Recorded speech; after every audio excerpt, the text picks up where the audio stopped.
다 끝나셔서 오늘 말씀 공독하시겠습니다. 오늘 말씀은 시편 1편입니다.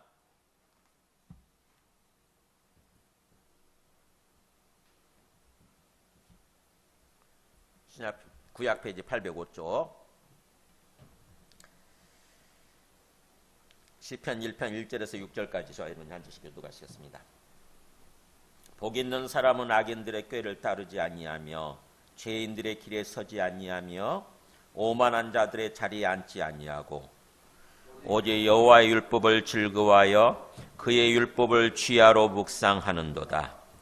그는 시냇가에 심은 나무가 철을 따라 열매를 맺으며 그 잎사귀가 마르지 아니함 같으니 그가 하는 모든 일이 다 형통하리로다. 악인들은 그렇지 아니하며 오직 바람에 나는 겨와 같도다. 그러므로 악인들은 심판을 견디지 못하며 죄인들이 의인들의 모임에 들지 못하리로다. 무릇 의인들의 길은 여호와께서 인정하시나 악인들의 길은 망하리로다. 아멘. 우리 그 1절 2절만 다시 한번 한 목소리로 같이 봉독하겠습니다. 복 있는 사람은 악인들의 꾀를 따르지 아니하며 죄인들의 길에 서지 아니하며 오만한 자들의 자리에 앉지 아니하고 오직 여호와의 율법을 즐거워하여 그의 율법을 취하로 묵상하는도다. 아멘. 앉으시겠습니다. 예, 오늘은 이제 오늘 하루밖에 안 남았잖아요. 2023년을 보내면서 또 내일부터 시작되는 2024년을 이렇게 맞이하면서 송구영신 예배로 이렇게 오늘 예배를 드리겠습니다. 송구영신란 말이 무슨 말인지 아시죠? 우리 예빈이는 모를 것 같아. 요즘 한자 세대가 아니라 한자를 전혀 안 가르치다 보니까 참 사실은 한자가 주된 그게 아니라도 가르쳐야 되거든요. 사실은요. 우리말이 한자 말이 되게 많기 때문에 거의 다가 학문적인 용어는 다 한자 말이잖아요. 그걸 알아야 제대로 학문을 하게 되거든요. 공부를 잘하게 되거든요. 송구란 말이 옛날 것을 보낸다는 뜻입니다. 그게 옛날 것을 보내고 영신, 새로운 것을 환영한다 이런 뜻이에요. 그래서 무근해를 보내고 신년을 환영하면서 맞이하는 게 그게 송구영신이라는 뜻이에요. 그래서 그야말로 오늘 송구영신이잖아요. 2023년을 딱 오늘 하루 이제 지나며 보내는 거죠. 그리고 내일부터 시작되는 2024년 이제 신년을 맞이하면서 2023년을 잘 이렇게 돌아봐야 되는 거죠. 1년 동안 어떻게 지냈는지, 어떤 삶이었는지 이렇게 돌아보고, 우리 인간이라고 하는 존재는 하나님의 형상을 따라서 생각할 줄 아는 존재예요. 하나님의 형상을 가진 존재잖아요, 우리가. 좀 쉽게 얘기하면, 하나님의 형상이 어려운 말이니까 쉽게 얘기하면 하나님의 모습을 가진 존재예요. 하나님을 닮은 존재. 그게 하나님의 형상을 가졌다. 하나님의 형상을 따라 지음받았다 이런 뜻이에요. 우리가 쉽게 얘기하면 하나님 같은 존재지. 우리가 일종의 신적인 존재, 인간은. 그렇다고 한다면은 하나님처럼, 신처럼 그렇게 뭔가 이렇게 생각할 줄 아는 존재예요. 생각하고 의지적으로 결단할 수 있는 그런 존재예요. 그래서 인격이라고 했잖아요. 인격을 가졌다 그러잖아요. 인격. 개나 돼지나 이런 어떤 동물들은 인격이 없어요. 그냥 본능을 따라서 그냥 자연스럽게 살아가지. 깊이 생각하고 반성하고 또 뭔가 미래를 소망하고 미래를 위해서, 밝은 미래를 위해서 결단하고 이런 게 없습니다. 할 줄 몰라요. 근데 우리 인간은 하나님을 닮아서 하나님처럼 과거를 돌아보면서 반성할 줄 알고 또 미래를 바라보면서 소망할 줄 알고 기대할 줄 알고 또 그것을 위해서 결단할 수 있는 그런 지정의 인격을 가진 존재예요. 그래서 이렇게 뭔가 송구영신 그런 어떤 날을 맞이해서는 그가 그렇게 할 줄 알아야 되는 거죠. 2023년 어떻게 보냈나, 어떤 일들이 있었나, 왜 그랬지? 어떻게 해서 또 그렇게 뭔가 기쁨의 날을 보낼 수 있었을까? 이런 것들을 생각하는 거죠. 신명기 8장 2절 보면은 이 모세가 가나안 땅을 이제 눈앞에 두고 자기는 못 들어가죠. 하나님이 너는 못 들어간다고 그랬으니까. 그래서 자기는 못 들어가지만 이스라엘 회중, 이스라엘 사람들을 모아놓고 그 앞에서 설교하는 게 신명기인데 이 두 번째 설교가 신명기 8장이에요. 이게 어떻게 보면은 출애굽 1세대는 다 죽고 하나님 앞에 불순종하는 바람에 하나님을 믿지 않고 불순종하는 바람에 다 광야에서 소멸되죠. 갈렙과 여호수아만 빼놓고. 그래서 그 2세대죠. 출애굽 2세대 어린아이였던 출애굽할 때는 어린아이였던 세대들이죠. 그 사람들이 이제 커가지고 성인이 됐어요. 그래서 그 사람들을 모아놓고 이제는 너희가 새로운 땅에 들어가게 되면 가나안 땅에 들어가게 되면 어떤 삶을 살아야 되는지를 얘기해 주는 게 이 신명기 말씀이에요. 설교예요. 그 말씀을 하면서 이렇게 얘기하잖아요. 너의 하나님 여호와께서 이 40년 동안에 너에게 광야의 길을 걷게 하신 것을 기억하라. 그러니까 40년 걸렸지 않습니까? 그죠? 여기까지 오는데 40년이 걸린 거예요. 원래 하나님 몇 년이면 들어갈 수 있었습니까? 원래 하나님에게 이건 1년이나 2년이었어요. 2년이면 들어갈 수 있었다고. 근데 40년이 걸린 거예요. 왜요? 네, 뭔가 하나님 앞에 불순종하는 바람에. 그래서 40년의 그 광야길을 왜 그렇게 40년 광야길을 걷게 하셨는지, 왜 그런 일이 있어야만 했는지를 기억하고 생각하라는 거죠. 기억하라는 말이 생각과 마음속에 깊이 다짐하는 거잖아요. 하나님께서 그렇게 광야 40년을 허락하신 이유가 뭐라는 거예요? 한번 읽어볼까요? 이는 너를 이는 너를 낮추시며 너를 시험하사 너의 마음이 어떠한지 그 명령을 지키는지 지키지 않는지 알게 하심이라. 네, 거기까지. 두 가지 목적이 나오잖아요. 두 가지. 하나님이 왜 광야길을 허락하셨느냐? 물론 근본적으로는 이스라엘 사람들이 하나님 앞에 불순종했잖아요. 그죠? 어떤 어려운 상황, 어려운 일을 만나다 보니까 하나님 팽개치고 하나님 모르겠다 그러면서 하나님 그냥 뒤에 버려두고 애굽으로 돌아가려고 그랬잖아요. 그죠? 옛날 삶으로 돌아가려고 했던 거예요. 옛날 삶으로. 나 하나님 안 믿을래 그러면서. 나 하나님을 따라 살지 않을래 그러면서 그냥 나 살려라 그러면서 애굽으로 옛날 삶으로 돌아가려고 했던 거죠. 그래서 그때부터 하나님께서 광야 이제 뺑뺑이 훈련을 시키는 거예요. 광야에서 그 광야 그야말로 어떻게 물도 없고 굉장히 힘든 땅이잖아요. 그곳에서 무려 40년씩이나 이제 뺑뺑이 도는 거예요. 그렇게 허락하신 이유가 뭐냐면은 너를 낮추시며 그랬잖아요. 너를 낮추기 위해서다. 뭘 낮추는 거예요? 하나님 앞에서 우리의 높아진 마음을 낮추기 위한 거라는 거죠. 어려운 상황 속에서 우리의 마음이 높아져가지고 내가 하나님 노릇하려고 그러는 거예요. 하나님 같은 건 필요 없어. 내가 내 인생이야. 내 인생 내가 결정하고 내 마음대로 할 거야 그러면서 애굽으로 돌아가려고 그랬잖아요. 그게 마음이 높아진 상태였던 거죠. 하나님께서 결정하시도록 하나님이 결정하시고 인도해 가시도록 내 마음을 내려놓고 내 마음을 낮추고 거기에 순종하려고 했어야 되는 건데 마음이 높아진 거예요. 마음이 하나님 자리까지 높아진 거예요. 그래서 하나님께서 이 광야 생활을 통해서 마음을 낮추려고 했다고 하는 거죠. 이게 내 인생 내 마음대로 되는 게 아니구나. 하나님이 주님이시구나. 하나님이 내 인생의 주인이시구나. 이걸 깨닫게 만드는 거죠. 그래서 너를 낮추도록 하기 위해서.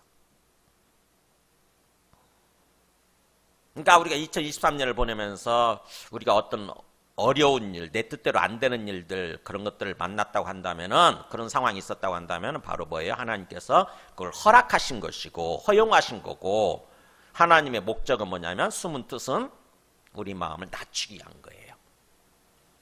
하나님 앞에서 온전히 하나님을 주인으로 믿도록 하기 위해서.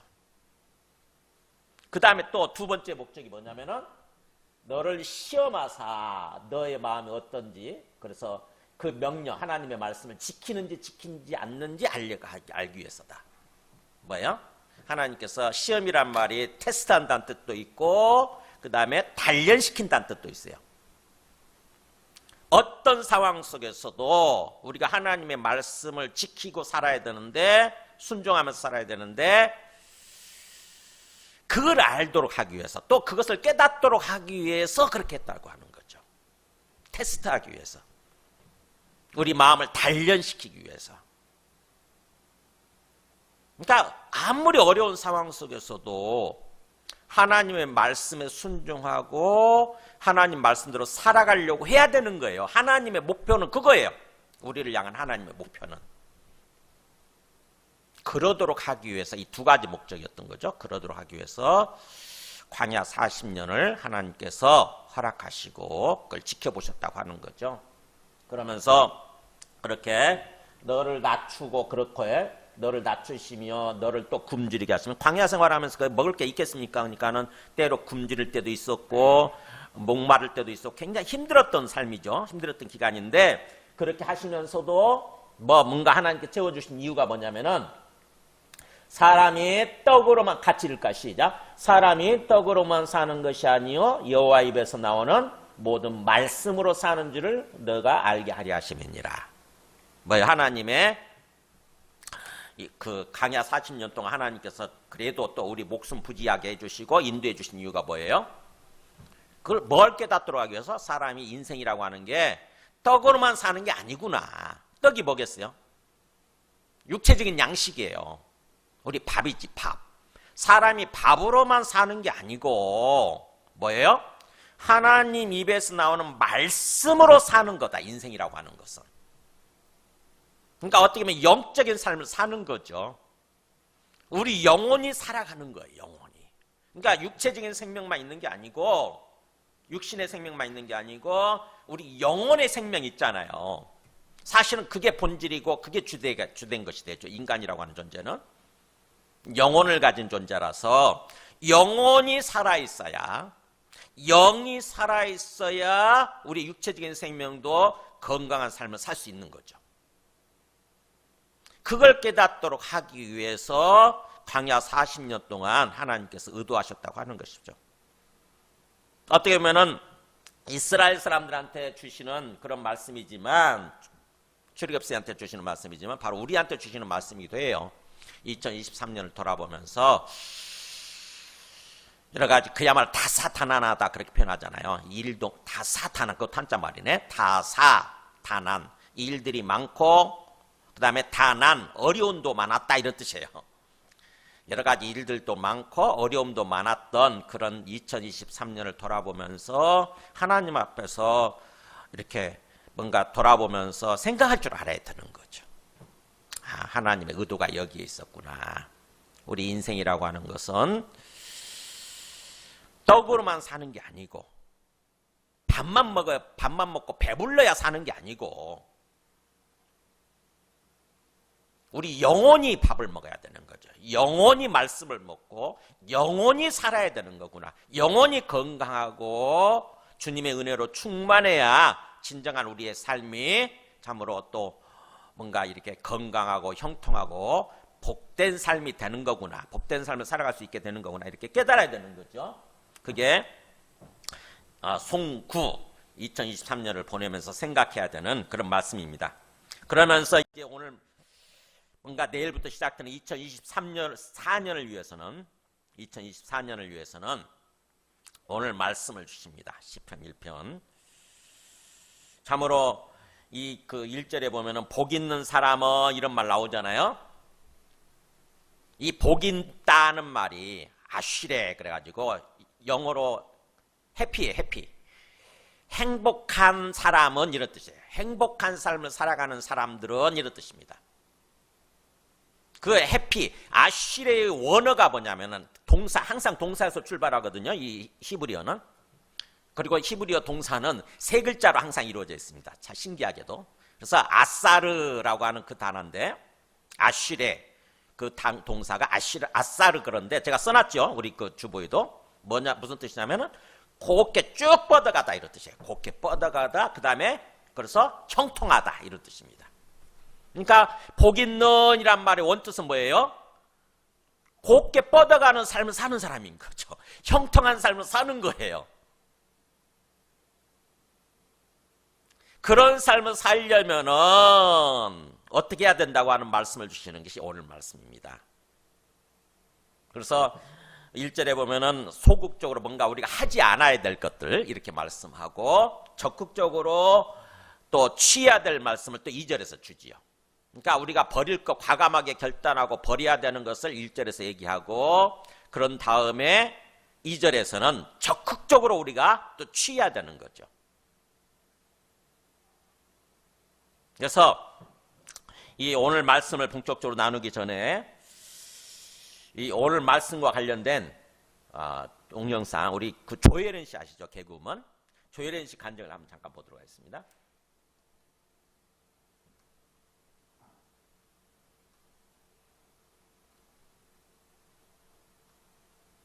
그 일본 종교를 이제 가족들이 5년 만에 54도. 와. 저도 54도 못한 것 같은데. 초등학교밖에 안 나오셨대잖아요. 연세가 이제 84세이시고. 물론 시간이 많다고 그러시지만 시간이 많다고 성경 읽는 건 아니잖아요, 사람들. 그잖아요. 근데 저분은 남묘호랑교계를 믿고 있던 분이에요. 굉장히 강하게 믿고 있던 매일매일 그 남묘호랑교계에 완전히 시간을 들이고 있었던 그런 분인데 딱 결단하고 예수님 믿으니까 완전히 바뀌는 거죠. 완전히. 몸도 치료되어지고 그리고 소변줄 계속 달고 있었는데 소변줄도 완전히 떼고 몸이 건강해지고. 자, 하나님께서는 우리에게 오늘 이 그 복 있는 사람 이 1절 말씀처럼 우리한테 근본적으로 하나님 우리한테 어떤 삶을 원하시냐면요. 예레미야 29장 11절을 보면은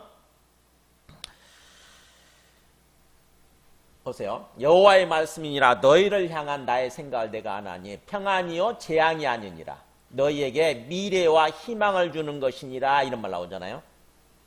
예레미야 이 성경이 배경이 뭐예요?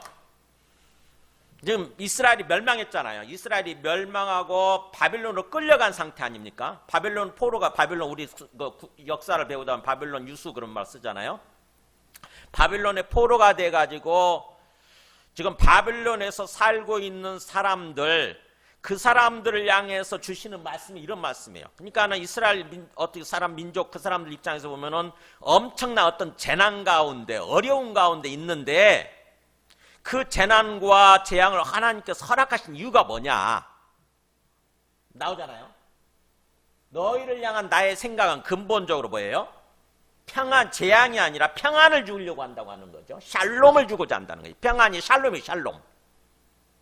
뻗어나가는 거잖아요. 이렇게 샬롬이라는 말이 평안하고 심령이 평안하면서도 몸이 건강하고 하는 일들이 쫙 뻗어나가는 거. 형통한 삶이지. 형통한 삶. 재앙이 아니라 평안을 주고자 하는 것이고 그러면서 너희에게 장래 미래와 희망을 주고자 하는 거다. 어떻게 해서 그게 이루어지겠어요? 또 하나님이 회초를 드신 거잖아요. 그렇게 이스라엘이 멸망했다고 하는 것은 그 회초를 통해서 깨달으면 되는 거잖아요. 내가 하나님을 제대로 안 믿고 있었구나. 하나님 말씀에 제대로 순종하지 않았구나. 그래서 이런 일이 일어났구나라고 깨닫고 반성하고 회개하게 되면 하나님께서 다시 회복시켜 주시는 거죠.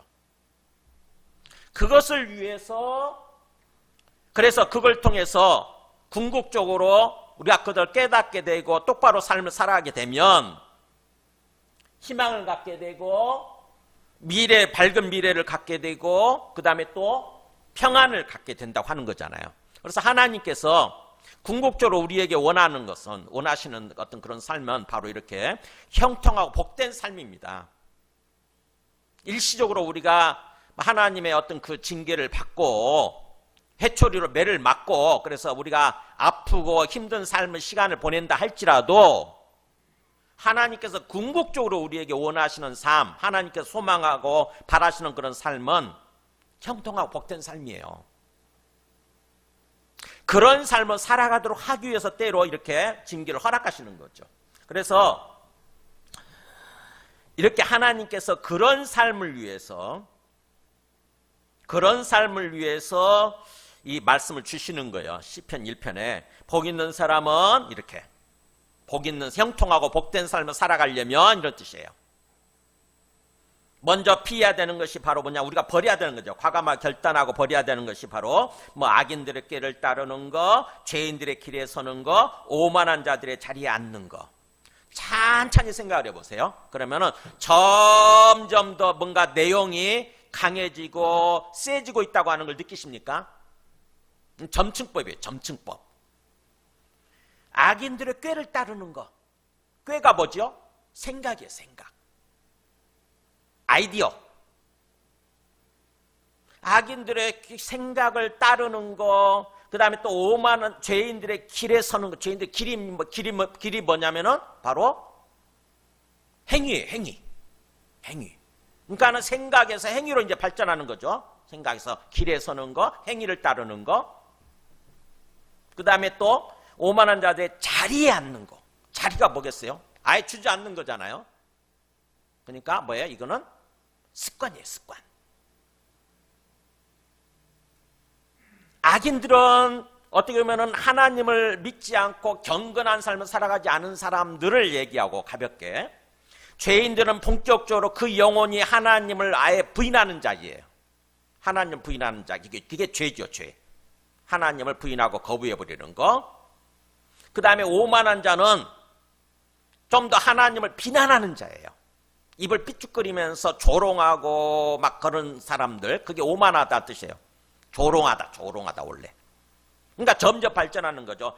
가볍게 뭔가 하나님을 믿지 않고 어떤 삶을 살아가는 사람들에서, 악인들에서, 그 다음에 이제 점점 그 다음에 영혼이 아예 하나님을 거부하고 부인하는 그런 죄인으로 발전하고, 그 다음에 아예 하나님을 비난하고, 하나님 믿는 사람들을 비난하고 조롱하는 그런 오만한 자들로 발전하고.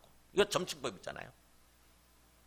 꾀에서 길로, 길에서 자리로 또 이렇게 발전하고, 그 다음에 따르는 거에서 살짝 따르는 거죠. 행동하는 거죠. 그 다음에 아예 길에 서 있다. 거기 그 자리에 멈춰 있는 거잖아요. 이렇게 머물러 있는 거죠. 서 있는 거. 그 다음에 아예 나중에 자리에 딱 앉아 본격적으로 자리를 깔고 앉는 거예요. 그야말로 점축법을 가지고 이 시편 저자는 의도적으로 이렇게 표현하는 거예요. 이런 걸 버리라는 거예요. 이런 거. 바늘도둑 소도둑 된다고 이렇게 처음에는 악인들의 꾀를 따르는 정도에서 하다가 점점 발전하는 거죠. 점점 나중에는 제일 마지막에는 아예 오만한 자들의 딱 자리에 주저앉는 것 정도까지 이렇게 발전하는 거죠. 하나님을 비난하고 조롱하는 그런 습관적으로 그런 자리까지 나아가는 것입니다. 지금 세상 사람들 중에 그런 사람들 많이 있잖아요. 그죠? 기독교 조롱하고 비난하고 하나님에 대해 심지어는 직접적으로 얘기하면서 비난하고 조롱하는 그런 사람들 있지 않습니까? 그게 오만한 자들의 자리에 앉는 거예요. 우리가 그럴 수 있다는 것입니다. 우리가. 하나님께서 우리를 사랑하셔서 우리를 택하고 불러주셨지만 처음에는 악인들의 꾀를 따르다가 죄인들의 길에 아예 딱 서 있다가 나중에는 오만한 자들의 자리에 아예 주저앉아 있는 그런 모습으로 자꾸 우리가 뭔가 죄가 깊어지고 발전할 수 있는 거죠. 혹시 내 삶 속에서 내 영혼이 그런 모습 있는 그런 모습 있다고 한다면 과감하게 결단해야 돼요. 과감하게 결단하고 버리는 것입니다. 이런 삶 가운데 있으면서 형통하고 복된 삶을 살아갈 수는 없거든요. 하나님이 주시는 거니까 형통하고 복된 하나님이 주시는 건데, 형통하고 복된 삶은 이 죄인들의 어떤 죄악된 삶과는 어울리지가 않습니다. 같이 공존이 안 돼요. 그래서 과감하게 결단하고 버려야 되는 거예요. 먼저 내 삶의 모습 속에서 악인들의 생각을 따르는 모습, 죄인들의 길에 서 있는 모습, 죄인들의 행위를 따르는 모습, 그 다음에 오만한 자들의, 교만한 자들의 아예 자리에 주저앉아 있는 어떤 그런 습관적인 모습, 이런 것들이 있다고 한 다음에 과감하게, 우리 인간은 결단할 수 있는 존재거든요. 의지를 가진 존재이지 않습니까? 과감하게 결단하고 딱 멈추는 것입니다. 오늘부로 끝! 이렇게 하는 거죠. 오늘부로 끝. 내일부터는 완전히 새로운 삶을 살기로 한다. 하나님 도와주세요. 이렇게 결단하고 내 스스로 일단 결단하고 하나님께 도움을 요청하는 것입니다. 하나님 제 마음을 지켜주시고 제 오늘의 결단을 주님께서 지켜주시고 인도해 주세요. 이렇게. 그러면 주님께서는 항상 우리 마음을 살피고 우리의 기도를 듣고 계시기 때문에 성령을 우리 마음속에 부어주셔서 우리 마음에서 우러나와서 그걸 하게 되는 거죠. 어떻게 보면 처음에는 내가 결단하지만 말씀을 통해서 깨닫고 결단하게 되지만 성령을 통해서 부어주시면 우리 마음에서 그게 우러납니다. 그래서 기쁨 가운데 뭔가 자발적인 마음으로 행하게 되는 거예요. 이렇게 결단하게 되는 거예요.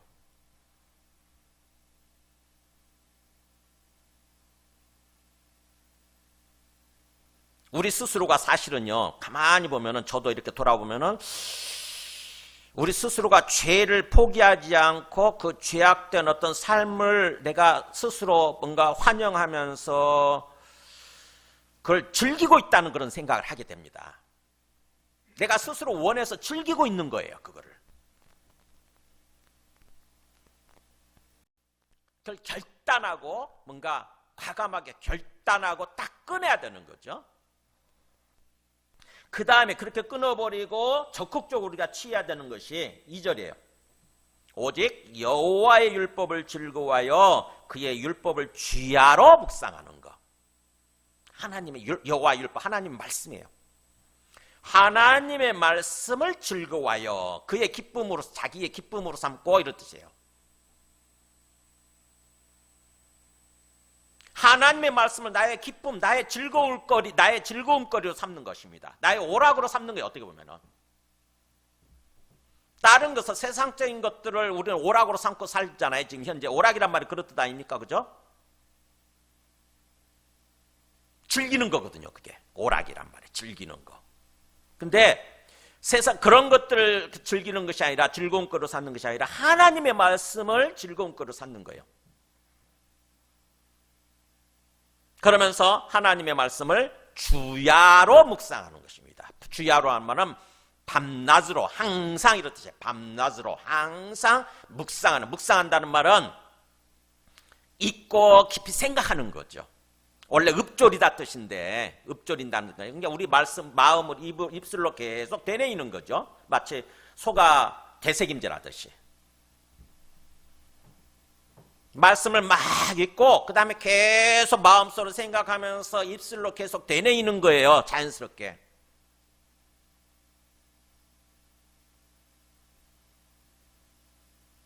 그래서 그렇게 말씀을, 하나님의 말씀을 나의 기쁨거리로 삼고 나의 오락거리로 삼고 계속해서 하나님의 말씀을 읽고 묵상할 때에 비로소 복 있는 사람, 복 있는 삶이 펼쳐진다고 하는 것입니다.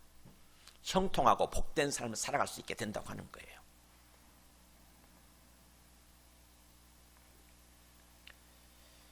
뭐 하나님의 말씀이 도대체 무슨 능력이 있길래 그런 어떤 그런 삶이 이루어지는 거냐? 하나님의 말씀이 우리 마음속에 들어가게 되면 그 말씀 자체가, 하나님의 말씀은 살아있어요.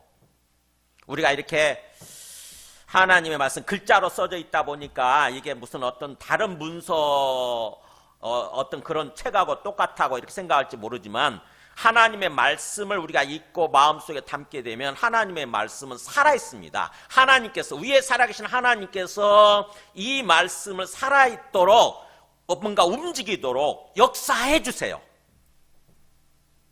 역사해 주시는 거예요. 그래서 이사야 55장 보면은 그렇게 하나님 말씀하시잖아요.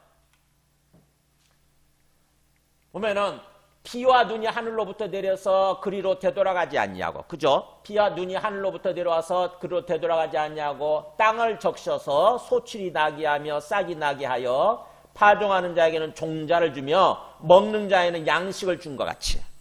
그러니까 비가 하늘에서 내리게 되면은 땅을 적셔가지고 땅에 뿌려놓은 씨앗이 싹이 트게 만들죠. 그 다음에 그 씨앗, 그거에 자라게 만들죠. 나중에 꽃이 피게 만들고 열매를 맺게 만들잖아요. 그런 것처럼 하나님의 말씀도, 하늘에서 이렇게 내려주시는 하나님의 말씀도 그렇다는 거죠. 11절 읽어볼까요? 내 입에서 나가는 말도 이와 같이 헛되이 내게로 돌아오지 아니하고 나의 기뻐하는 뜻을 이루며 내가 보낸 일에 형통함이니라.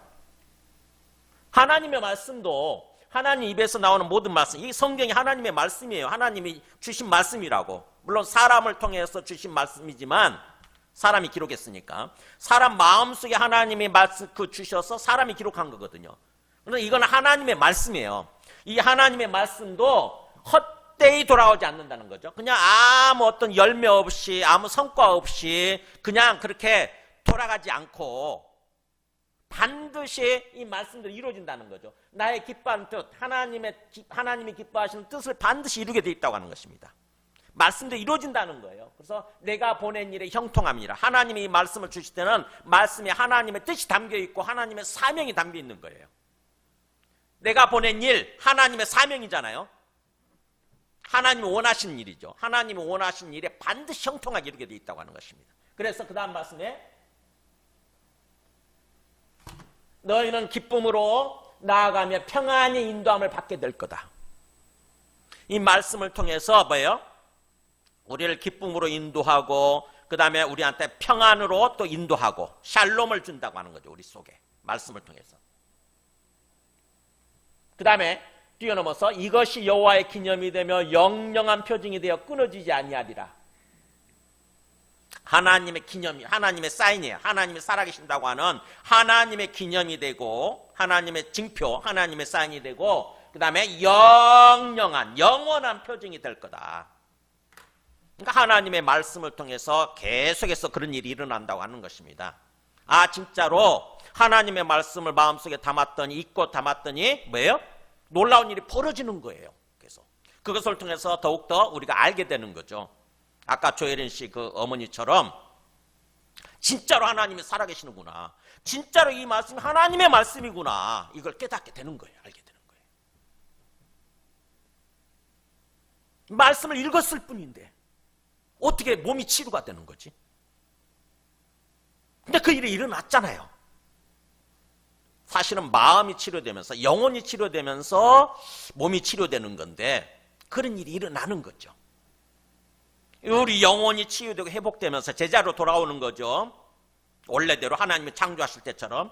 그러면서 우리의 몸도 이상하게 회복이 되어지고 우리 하는 일도 회복이 되고 그래서 우리 하는 일도 형통하게 되고 이렇게 되는 거예요. 우리 삶이 형통하고 복된 삶으로 바뀌는 거죠. 그런 삶을 살아가게 되는 거예요. 그래서 시편 119편 1절에 보면은 시편 119편은 말씀장이에요.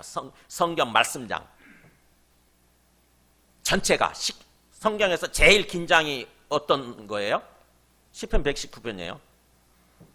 가운데 딱 성경 이렇게 신구약 합쳐진 그 성경 딱 가운데 쫙 펴면은 시편 그게 119편 나와요. 무려 몇 절에 돼 있냐면은 176절이에요. 176절. 자, 시편 119편 1절에 이렇게 나와 있잖아요. 행위가 온전하여 같이 읽습니다. 여호와의 율법을 따라 행하는 자들은 복이 있으며 여호와의 증거들을 지키고 전심으로 여호와를 구하는 자는 복이 있도다. 뭐예요? 어떤 사람이 복이 있다고요? 하나님의 말씀을 따라 행하는 자들, 또 하나님의 말씀을 지키고 전심으로 여호와를 구하는 자는. 그러니까 말씀을 통해서 말씀을 읽다 보면은 아까 우리 조혜린 씨가 어머니처럼 하나님을 진짜로 제대로 알게 되고 계속 하나님을 찾게 되는 거죠. 마음속에서 갈망하면서 하나님을 찾게 되죠. 그러면 우리의 영혼과 이렇게 몸 전체가 정상적으로 돌아오는 거예요. 지금 1절, 2절에서 그런 삶을 살라고 하는 거죠. 올해 2024년이 정말 형통하고 복을 누리는 그런 삶이 되려면은 이렇게 먼저 청산할 거 청산하고 과감하게 결단할 거 그래서 내려놓을 거 내려놓고 적극적으로 말씀에 매달리는 거죠. 말씀을 계속해서 읽고 쭉 읽어가는 것입니다. 몇 번이고 말씀 읽으면서 계속 생각하고 마음속에 담고 묵상하는 게 생각이에요. 묵상한다는 말은. 그런 사람은 먼저 이 땅에서 삶이 어떻게 바뀌냐면 3절 4절이에요. 그는 시냇가에 심은 나무가 철을 따라 열매를 맺으며 그 잎사귀가 바르지 아니한 같으니 그가 하는 모든 일이 다 형통하리로다. 그렇게 사는 사람은 어디다 비유를 하냐면 그 삶이 이 땅에서 삶이 물가에 심겨진 나무예요. 우리는 이걸 잘 모를 수 있어요. 근데 광야에서 사막 같은 그런 광야에서 사는 사람들은 물가에 심겨진 나무가 딱 두드러져 보이기 때문에 바로 압니다.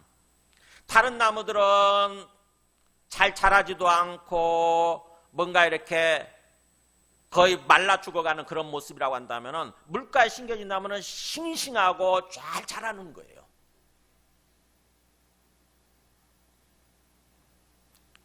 우리도 또 보세요. 물가에 심겨진 나무는 정말 싱싱하잖아요. 이거는 물가에 심겨진 나무는 아니지만 제가 계속 물을 주니까 일주일에 한 번씩 물을 주거든요. 그러니까는 이게 지금 어떻게 보면은 13년 됐죠, 그죠? 13년 됐지. 우리 교회가 지금 세워진 지가 10년 됐구나, 10년. 교회 처음 세워질 때 보낸 화분을 제가 버리지 않고 이렇게 가꾼 거예요, 이거. 10년째 계속 싱싱한 거잖아요. 물을 계속 공급받고 있으니까. 그런 것처럼 그렇게 하나님의 말씀을 계속해서 즐거워하면서 밤낮으로 계속 묵상하는 사람은 그렇게 시냇가에 심은 나무처럼 그렇게 된다고 하는 거죠. 우리 삶이, 이 땅에서 삶이. 그래서 철을 따라 그의 때에 맞게 열매를 맺고 그 다음에 그 잎사귀가 마르지 않는 거예요. 잎사귀가 마르지 않는 거예요. 우리의 심령이 메마르지 않는 것입니다. 우리 심령이 메마르지 않고 성령의 충만한 어떤 그 물이 솟아나는 거예요. 우리 심령이 촉촉하게. 그러면서 때에 맞게 때가 되면 열매를 맺는 거죠. 우리 삶이 열매를 맺는 것입니다. 우리가 열심히 뭔가 손발을 움직이면서 살잖아요. 근데 열매가 없다고 생각해 보세요. 우리가 열심히 계획을 하고 열심히 손발을 움직이면서 삶을 사는데 행동하는데 열매가 있어야 되는 거 아닙니까? 근데 그런 삶이 되려면은 바로 그렇게 하나님의 말씀을 마음속에 담는 거라는 거죠. 열심히 있고. 그래서 그가 하는 모든 일이 다 형통하리로다. 와. 말씀을 그렇게 담고 살아가는 사람들은 하는 모든 일이 다 형통한대요. 다. 이 하나님 약속 아닙니까? 그잖아요. 그가 하는 모든 일이 다 쫙 뻗어나가는 그 형통하다는 말이 바로 복 있는 사람하고 같은 뜻이에요. 아까 아사르가 곱게 뻗어나가다 형통하다 그런 뜻이라고 했잖아요. 물론 다른 단어이긴 하지만 그래야 된다고 하는 것입니다. 반면에 그런 삶을 살지 않는 사람들은 악인들은 그러니까 위에서 악인들, 죄인들, 오만한 자들이 있었는데 다 그걸 포함하는 단어예요. 악인들은 그렇지 아니하며 절대로 그렇게 안 된다는 거죠. 오직 바람이 나는 겨와 같도다. 겨는 쭉정이를 말해요. 쭉정이. 우리 시골에서 뭔가 이렇게 살아본 사람들은 알 거예요. 시골에 가을에 수확을 거두고 나서 밀과 보리, 벼 이런 것들을 수확을 거두고 나서 그러니까 바람으로 이렇게 불리게 만들거든요. 위에서 그걸 떨어뜨리면서 바람을 쫙 불게 되면 뭡니까? 쭉정이들은 다 날아가요. 이렇게. 쭉정이들은 다 날아가고 알곡만 밑에 남게 되는 거죠. 그러는 것처럼 그렇게 쭉 바람에 쭉 날려가는 그 쭉정이들과 같다고 하는 거죠. 악인들은.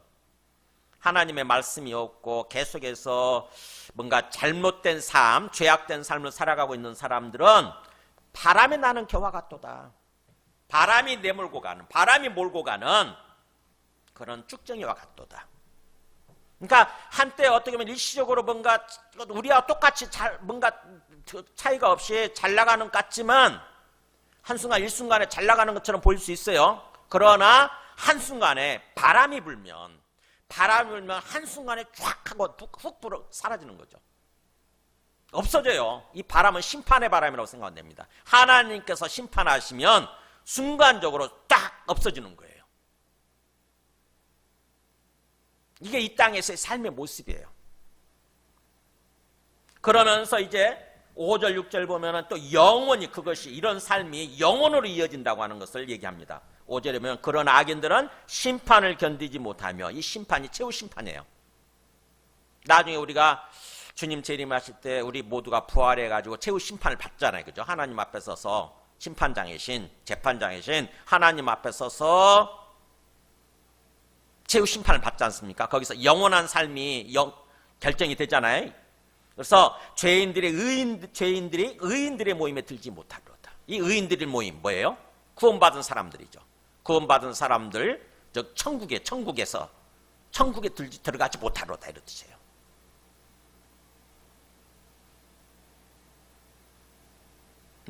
모든 이런 뜻이에요. 모든 의인들의 길은 여호와께서 인정하시지만 잘못된 삶을 청산하고 하나님의 말씀을 계속해서 담고 살아가는 사람들, 그 의인들의 길, 거기에 대해서는 여호와께서 인정하신다, 알아주신다 이런 뜻이에요. 알아주신다. 인정하시고 알아주신다. 우리 삶에 대해서, 의인들의 삶에 대해서 알아주신다. 하나님이 인격적으로 알아주시는 거죠. 인정해 주시면서 받아주시고 그 다음에 역사해 주시고 인도해 주시고 이렇게 되는 거죠.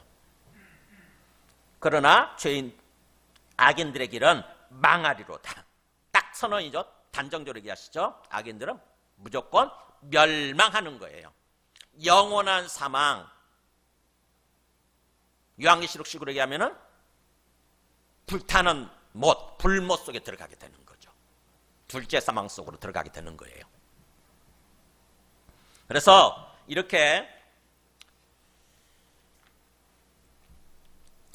1절, 2절에서 시작된 그 말씀이 3절, 4절 이 땅에서의 삶으로 이어지고 이 땅의 삶의 모습으로 나타나고 그 다음에 5절, 6절 장차 영원한 삶으로 이어진다고 하는 것을 이렇게 말씀을 합니다. 그러니까 1절, 2절이 핵심이죠. 그죠? 1절, 2절. 그래서 오늘 애울 말씀을 1절, 2절 드린 거예요. 깊이 애우시면서 생각하시라고 하는 거예요. 묵상하시라고 하는 거예요. 이번 주 동안.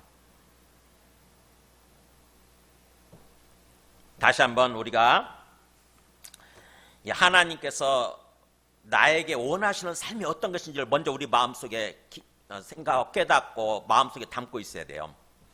하나님이 우리한테 바라시는 삶은 우리가 생각하는 것과 다르지 않습니다. 우리들도 그야말로 뭔가 형통하고 복된 삶을 살아가기를 원하잖아요. 하나님 모르는 세상 사람들도 이걸 원하잖아요. 다 복받기를 원하지 않습니까? 그러다 보니까는 하나님을 모르는 어떤 사람들도 항상 복자를 새겼잖아요. 우리 조상들 보세요. 중국 사람들 보세요. 복자를 어디서부터 숟가락에도 새겨. 숟가락에도 복차. 옛날에 보면은 숟가락에도 새기고 베개에도 새기고 뭔가 어떤 침대 이불에도 새기고 뭔가 그릇에도 새기고 온갖 것을 다 새겼잖아요. 그만큼 복을 바라는 거잖아요. 근데 여기 나오잖아요. 그럼 복 있는 삶을 복 받는 삶을 어떻게 살아가느냐 그 길이 여기 나오지 않습니까? 길 뭐예요? 말씀이에요. 말씀. 복 받는 삶을 살아갈 그 길이 바로 말씀에 있는 거예요. 말씀을 열심히 읽는 것입니다. 올해 뭐 깨닫고 안 읽고라고 떠나서 우선 무조건 많이 읽는 거예요. 많이 읽고 깊이 생각하고. 아까 우리 조혜령 그 어머니 같은 경우는 사해독 했을 때 4번째 읽었을 때 그런 일이 일어났대잖아요. 이분의 간증 다른 데도 나오는 거 직접 어머니가 나오셔서 간증하는 거 들어보니까 이게 장난이 아니더라고. 이분이 정말 마음속에 초등학교밖에 안 나오셨는데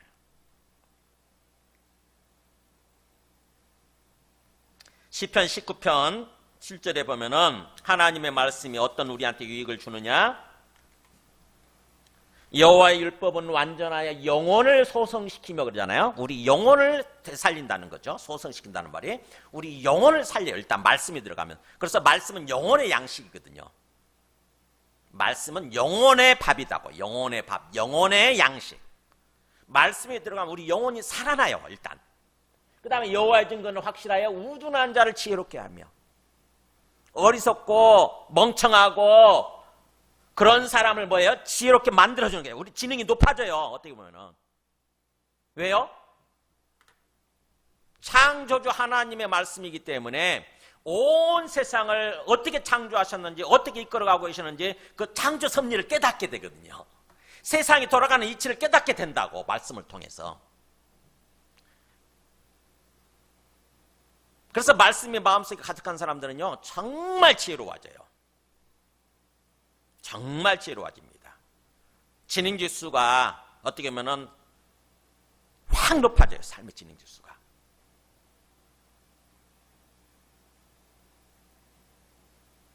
그 다음에 여호와의 교훈은 정직하여 마음을 기쁘게 하고 있잖아요. 마음도 기쁘게 만드네. 우리 마음을 치라고 회복시켜가지고 기쁨으로 채워져요. 말씀이 들어가게 되면 우리 마음이 굉장히 힘들잖아요. 삶을 살아가면서 막 먹고 사는 것을 치여가지고 삶이 힘든데 마음이 굉장히 힘들어지죠. 근데 말씀을 듣게 되면, 말씀을 계속 말씀을 읽게 되면 마음이 치료되고 회복되면서 기쁨으로 충만하게 되는 거죠. 그 다음에 또 여호와의 계명을 순결하여 눈을 밝게 하시도다. 와, 우리의 눈도 밝게 해주네. 물론 이 눈이라는 게 우리 육체적인 눈도 포함하게 되지만 사실은 우리 마음의 눈을 또 의미하는 거죠. 밝게 보게 해주는 거예요, 세상을. 그렇기 때문에 이 베드로 사도가 베드로전서 2장 2절에 보면은 이렇게 권면합니다. 갓난아기들 같이 순전하고 신령한 자들 사모하라. 자, 갓난아기들이 뭐예요? 막 태어난 아기잖아요. 막 태어난 아이들은 뭐죠? 뭘 사모하죠? 엄마 젖이잖아요, 그죠? 엄마 젖, 뭔가 배고프면 다른 거 없어요. 막 울잖아요, 그죠? 무조건 울어요. 그런 갓난아기들처럼, 그렇듯이 그런 갓난아기들처럼 그 엄마 젖에 해당되는 우리 영혼의 젖이죠. 우리 영혼의 젖, 바로 뭐냐면은 순전하고 신령한 젖, 이게 뭐예요? 말씀이거든요. 이 말씀. 순수한, 순도 100% 그런 뜻이에요. 순전하는 말이. 순도 100%이면서 신령한 영적인 그런 뜻이잖아요. 성령에 해당되는 우리 영혼을 살리는 젖, 즉 다시 말하면 말씀을 사모하라. 간절히 갈망하라는 거죠. 계속해서 말씀을 주세요. 또 말씀을 뭔가 깨닫게 해주세요. 그런 마음으로 계속 말씀을 읽는 거죠. 이는 그로 말미암아 너희로 구원에 이르도록 잘하게 하렵니다. 네. 완전한 구원에 이를 때까지 하나님, 우리의 영혼이 자란다고 하는 것입니다. 말씀을 읽어야, 말씀을 먹어야 되잖아요. 우리 육체가, 갓난아기가 뭘 먹어야 자라냐면은 엄마 젖을 먹어야 되잖아요, 그죠? 엄마 젖을 먹고 밥을 열심히 먹어야 건강하게 자라나듯이 우리 영혼도 마찬가지예요. 우리 영혼도 태어난 다음부터는 예수님 믿고 딱 태어난다고 그러잖아요. 그걸 거듭났다, 중생났다 이렇게 표현하잖아요. 두 번째 태어났다는 뜻이잖아요. 그렇게 두 번째 태어난 다음부터는 뭐예요? 말씀을 열심히 먹어야 자라나는 거죠.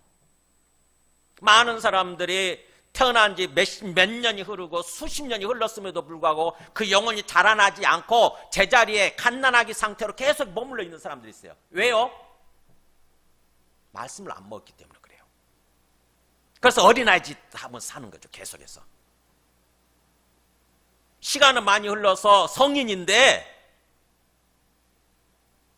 생각하고 행동하는 거 보면은 애기예요, 애기. 영적 애기.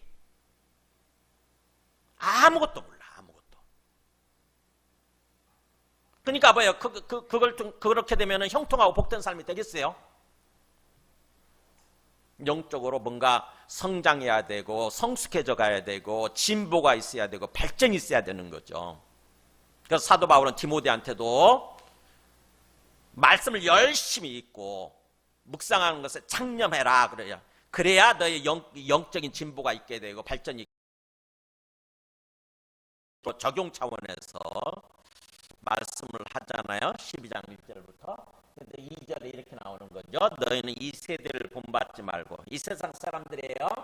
이 세상 사람들 본받지 말고 오직 마음을 새롭게 가짐으로써, 우리 마음을 새롭게 함으로써 변화를 받아서, 우리 마음만 딱 결단하는 거죠. 우리 마음을 결단하면 하나님이 변화시켜 주신다고. 그러면 하나님의 선하시고 기뻐하시고 온전하신 뜻이 무엇인지 분별하도록 하라. 굉장히 많은데 그냥 하나님의 기뻐하시는 뜻이라고 생각하면 돼요. 하나님이 기뻐하시는 뜻, 하나님이 기뻐하시는 하나님의 뜻, 말씀을 통해서 그걸 알게 되는 거죠. 그래서 말씀을 읽으면서 아까 우리 조혜련 씨 어머니 그러잖아요. 내가 하나님을 모른다. 왜 그렇게 성경을 열심히 읽느냐고 그러니까 내가 하나님을 모른다. 하나님을 알기 위해서 말씀을 읽는다 그러잖아요. 우리 신앙생활의 초점은 거기에 맞춰져야 되거든요. 하나님을 아는 것, 더 잘 아는 거죠. 하나님을 잘 아는 거, 하나님의 마음을 잘 아는 거. 하나님이 지금 내한테 뭘 원하실까? 그러니까 항상 우리 신앙생활하면 초점은 거기에 맞춰져야 돼요. 하나님이 내가 어떻게 행동할 때 어떻게 행동해 하나님이 기뻐하실까? 하나님이 기뻐하시는 그런 모습으로 살려고 해야 되는 거죠. 생각의 딴주머니를 차는 것이 아니라 하나님의 마음을 마음속에 품어야 돼요. 하나님의 내가 어떻게 행동해 하나님이 기뻐하십니까? 어떤 게 하나님이 기뻐하시는 뜻입니까? 하나님이 바라보는 것을 내가 바라봐야 되고 하나님이 가리키는 것을 내가 바라봐야 돼요. 하나님의 손가락에 가리키는 것을 바라보려고 해야 돼. 근데 자꾸 딴 생각하고 하나님과는 별개로 사는 것입니다. 많은 사람들이 하나님과는 별개로 살아요. 생각에 딴주머니를 차고 하나님은 하나님이고 나는 나야 그러면서. 하나님의 마음과 하나님의 시선과 일치하려고 한번 해보세요. 그래서 내 삶이 정말 하나님이 기뻐하시는 그러한 모습대로 살고 있는가,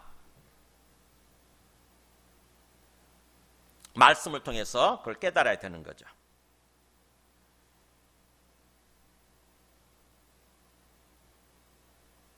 데살로니가 교회 사람들이 그런 식으로 말씀을 받아들였습니다.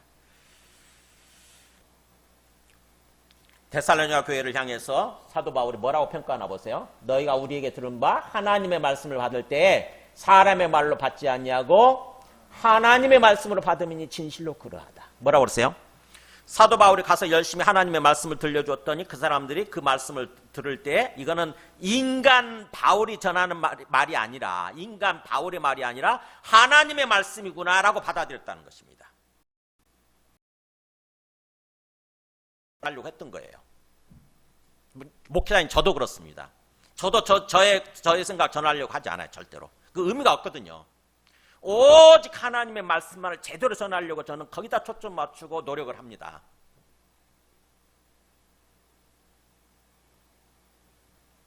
그렇게 말씀을 받아들일 때에 이 말씀이 또한 너희 믿는 자 가운데 역사하느니라. 네, 하나님의 말씀으로 이렇게 받아들여서 하나님의 말씀을 믿을 때에 그 속에 역사가 일어난다는 거죠. 하나님께서 역사해 주시는 거예요. 말씀을 통해서 역사해 주시는 거예요. 역사한다는 말이 뭐예요? 운동한다는 뜻이잖아요. 행위가 일어난다는 뜻이에요. 행위가 실제로 활동한다는 뜻이에요. 하나님의 말씀대로 이루어지게 되는 거죠.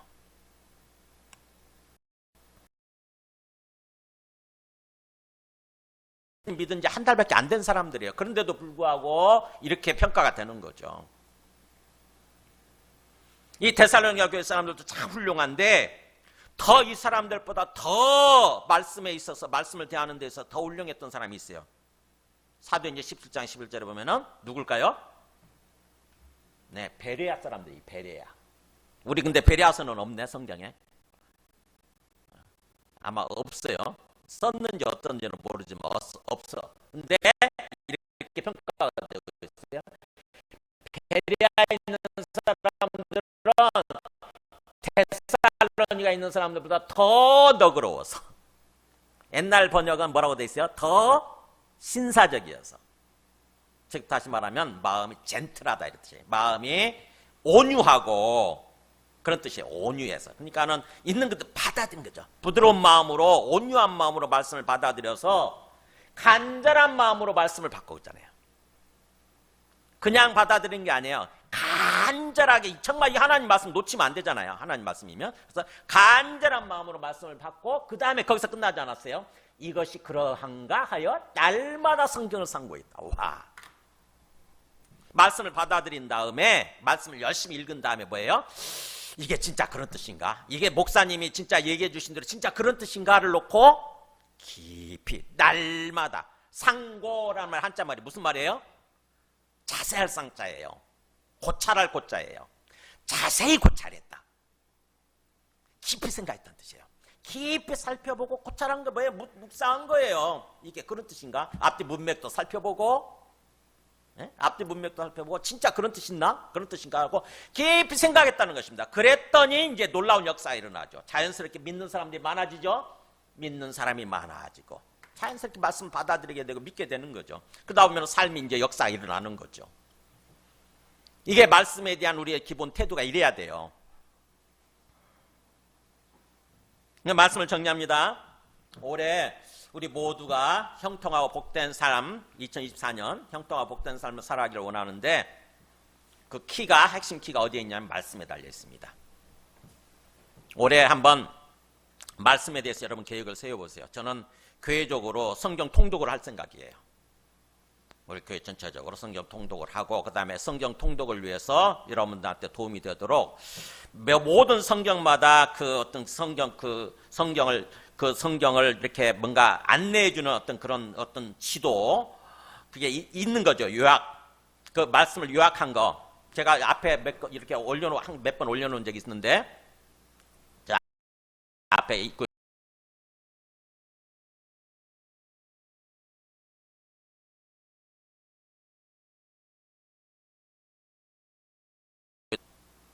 그래서 그렇게 성경을 읽어나가는데 통독하는 데 도움이 되도록 그렇게 하려고 합니다. 자료를 계속 우리 홈페이지 한번 들어가 보세요. 우리 김병기 집사님이 잘 정리해 놓으셨어요. 홈페이지를.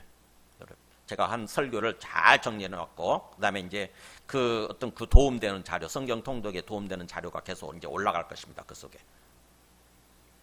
그래서 그것을 다운받아 가지고 인쇄해 놓고 계속 성경을 읽으시면 되는 거예요.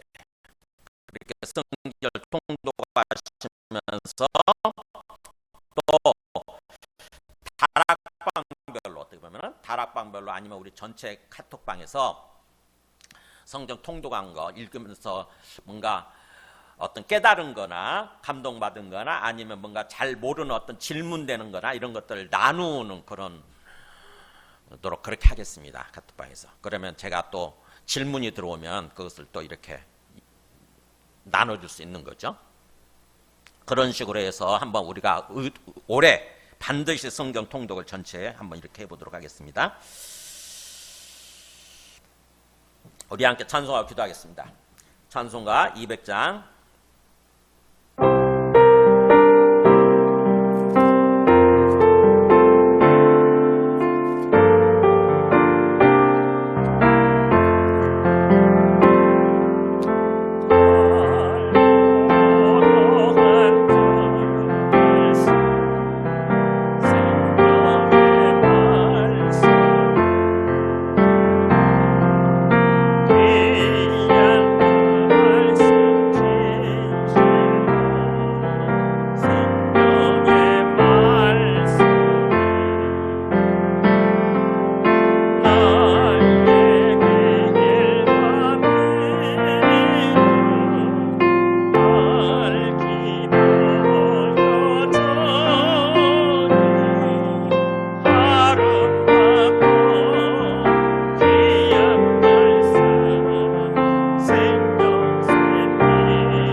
말씀 생각하면서 함께 기도드리겠습니다.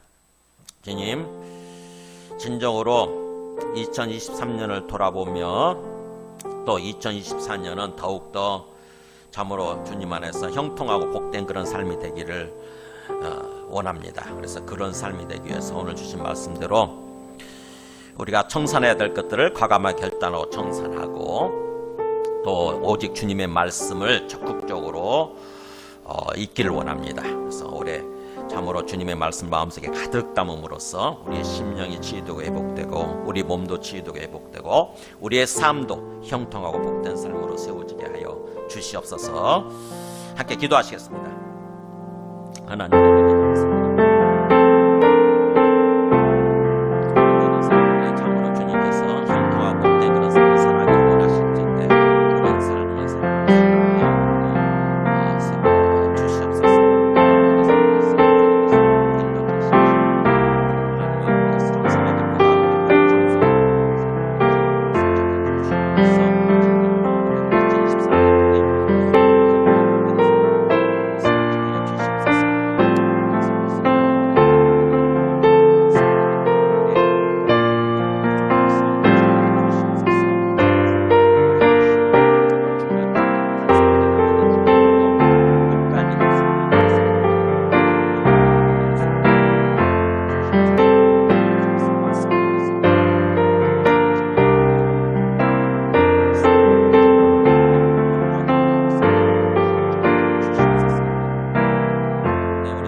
기도 드리시겠습니다.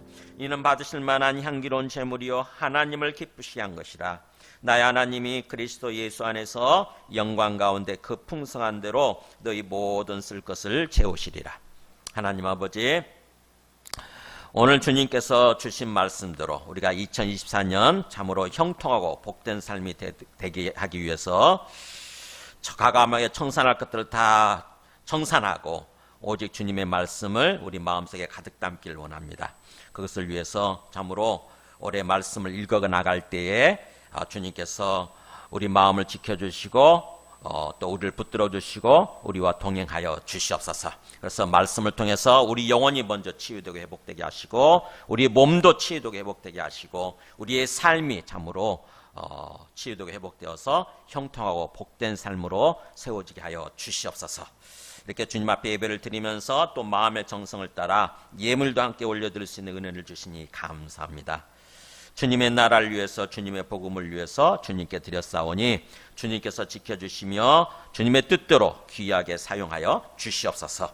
또한 드린 손길들 한 사람 한 사람 그 이름을 기억하여 주시고 30배, 60배, 100배로 풍성하게 더 큰 은혜를 주시며 더 크게 또 축복하여 복을 내려 주시옵소서. 특별히 건강할 수 있도록 건강을 지켜주시고 또 경제적으로도 오히려 풍성한 삶을 살아갈 수 있도록 주님께서 또 은혜 내려주시고 우리의 가정, 우리의 자녀들이 또 그렇게 형통하고 복된 모습으로 세워지게 하여 주시옵소서. 예수님의 이름으로 기도드립니다. 아멘. 우리 옆에 있는 분들한테 인사하십니다. 반갑습니다. 사랑합니다. 자, 형통하고 복된 24년이 되세요. 한번 인사해 보실까요? 네. 쉽게 얘기합시다. 새해 복 많이 받으세요. 한번 해볼까요? 네. 복이 바로 형통하고 복된 삶인 거죠. 자, 뒤에 광고입니다. 2번 두 번째, 누구나 긴급하고 중요한 기도 좀 알려주신 마음을 함께 기도하겠습니다. 올해 좀 성경 읽어나가시면서 서로 좀 이렇게 교제하고 기도의 동역자로 이렇게 세워지시기 바랍니다. 그 다음에 세 번째, 내일부터 시작되는 2024년 신년 새해가 형통하고 복된 해가 되기 위해서 이번 주 1월 첫 주는 좀 작심을 하고 주님 앞에서 기도하며 계획을 세우는 그런 시간 되시기 바랍니다. 계획을 세우실 때는 좀 구체적으로 세워야 도움이 됩니다. 그래서 버릴 거, 뭐 핸드폰을 절제한다거나 이렇게 유튜브를 절제한다거나 일단 딱 그렇게 청산할 거 꼭 필요한 것만. 가만히 보니까 저도 유튜브 시간 많이 빼앗기고 있더라고. 물론 저는 유튜브를 통해서 말씀을 듣고 필요한 자료를 찾고 그런 거 굉장히 어떤 그 설교 자료를 찾고 많이 하지만 때로 보면은 어느 순간에 푹 빠지는 거예요. 좀 절제해야 되겠다. 올해 저의 어떤 목표입니다. 그 다음에 이제 성경통도 아까 얘기처럼 뭐 매일 10장을 읽기로 한다거나 이렇게. 매일 10장 읽으면 1년 통독하나? 한번 계산해 봐야 되겠네. 몇 장으로 돼 있죠, 성경 전체가? 한번, 예? 하루에 몇 장 읽어야 통독하죠? 한번 계산해 보세요. 근데 어쨌든 성경 통독을 제가 구체적으로 이렇게 또 한번 계획을 세우려고 합니다. 그 다음에 내일부터 읽기 시작하세요. 내일부터 일주일 동안 창세기를 다 읽으시면 될 것 같아. 저는 사실은 개인적으로 지난 한 주 동안 어디 성경 읽었지? 구약과 신약이 어떻게 연결되나 그게 참 굉장히 관심이 많아가지고 그걸 얘기해주는 성경이 있잖아요. 대표적으로 마태복음, 그 다음에 갈라디아서, 그 다음에 로마서, 그 다음에 히브리서. 이것들은 다 전부 다 구약과 신약의 관계를 얘기해 주는 거거든요. 유대인들한테 주시는 성경이라서. 그래서 다 읽었어요. 그 성경들을. 그러니까 그렇게 읽으니까 훨씬 유익이 되더라고. 도움이 되더라고. 그냥 띄엄띄엄 읽는 게 아니고 쫙 성경 한 권을 잡으면 뭐 갈라디아서 같은 경우는 그 자리에서 읽을 수 있잖아요. 바로. 쫙 한꺼번에 쫙 읽으니까 그 자리에서 1시간, 2시간 읽잖아요. 그게 그렇게 도움이 돼, 유익이 되더라고. 그런 식으로 읽어나가는 것입니다. 그래서 창세기를 이번 주 한 주 동안 한번 통독을 한다고 생각하죠. 창세기를 한번 읽어보시기 바랍니다. 기껏해야 50장인데 창세기. 띄엄띄엄 읽는 거하고 한꺼번에 읽는 거하고 달라요. 그 다음에 또 뭐 건강을 위해서 전도를 위해서 이렇게 기도하는 거 계획을 한번 세워보시기 바랍니다. 그 다음에 뭐 나머지는 참조해 주시고요. 예, 다 함께 일어나셔서 찬송가 204장이죠. 204장. 네, 1절, 3절하고 축다고 예배를 마치겠습니다.